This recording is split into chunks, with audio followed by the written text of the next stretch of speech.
The great man. Let's speak now to the British boxer Amir Khan, who joins us by webcam from Rawalpindi in Pakistan. Amir, it's a very, very sad day for all of us who were his fans.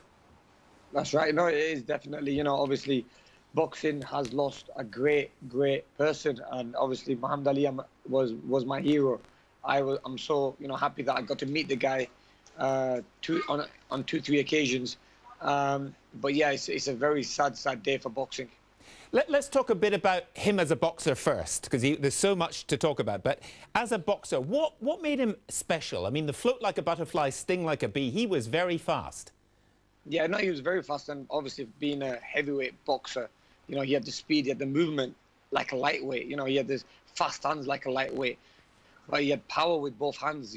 Obviously fighting all around the world and being a people's champion, and that's something I've always looked up to. I've always looked up to his boxing style, the way he fought, the way he, was as a person, not only in the ring but outside the ring. He was. And one thing I want to say about Muhammad Ali, he was probably one of the only fighters out there who predicted rounds, what round he was going to win, and knock his opponent out. And that's something that you never really see. But also on top of that, if you think about all the hard work that he did outside the ring, doing all the charity work, looking after less fortunate people, traveling the whole world and meeting and greeting people. He had fans everywhere. So, he was a people's champion. How important to you was this hero, the fact that he converted to Islam in the United States, which was very unpopular among some people at the time in the United States? How big a deal was that for you, do you think?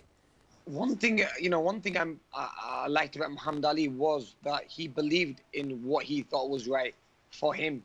So obviously he believed, he must have thought to being a Muslim or converting was the right choice, and that's what choices he made.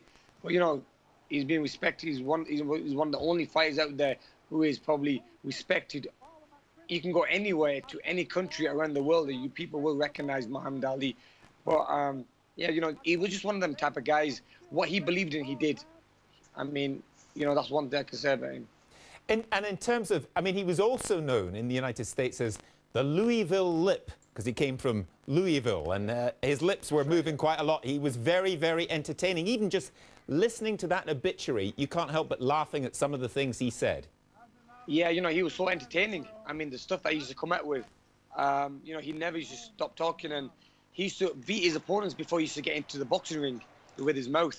That was one thing about Muhammad Ali. He was never scared of anyone, and he always, used to predict rounds and used to, in a way, put pressure on his opponents before the fight by speaking to them and beating them with his mouth. So he, in a way, used to win the fight before the fight happened. That's a very good point, isn't it? Because, we see fighters squaring up at the weigh-in and so on. That was a minor part of it. His part was psychology. Was what he said about George Foreman there, for example, was very, very funny, but actually would probably motivate a better fight. Definitely. Obviously, he was saying all that stuff to George Foreman, just to make George Foreman make them mistakes. And I mean, he was so smart, was Muhammad Ali. He was never afraid of anyone, but used to always get under his opponent's skin. And I think that's what kind of won him a lot of fights, because he used to predict fights. And that if someone predicts a round against you, you can always think about that. You can always think, okay, he said this, there must be some truth in it. Is he going to aim for that round? So it does put you under pressure a little bit. I'm a fighter myself, and if someone did that to me, you would as a fighter think he must have something under his sleeve. The other thing that strikes me is, and you hear it from a lot of people who were not interested in boxing, they became interested in boxing because of Muhammad Ali, because he was also such a great salesman for the sport. He was, he wasn't only known to only boxing fans. He was known to, I mean, I'm in Pakistan now, and my phone's going off like crazy. People on interviews in Pakistan where he has probably, I think he only came here once, but he was a people's champion. That was one thing about Muhammad Ali. He had fans who were not even boxing fans. I mean, he was just an amazing personality that people just loved everything about him. The way he used to do all his charity work, the way he used to speak. And sometimes, when you are quite loud, I mean, people sometimes like that and they don't like that. But I think maybe in his career, people probably didn't like it at the time. But after his career, people kind of respected him because whatever he said, he backed it all up. And just a final thought. What did you actually see of his fighting? Because given your age, I mean, did you see the documentaries about him? Did you see it as library film? I mean, how did you first realise what a great guy he was? Yeah, you know, obviously I saw, it was a little bit before me. And I was only young. I was at the age of like 7, 8 years old when me and my dad sat down and watched Muhammad Ali fights.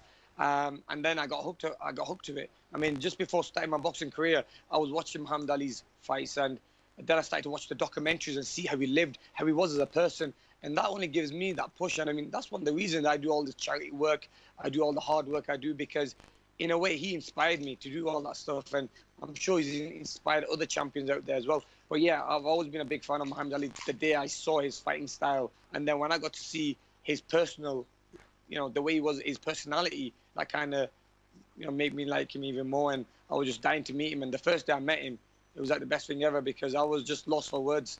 I mean, I'm one guy who talks quite a lot anyway, but I mean, one thing when I met Muhammad Ali, I just didn't know what to say because I was so starstruck, and you know, I just didn't know what to say to him.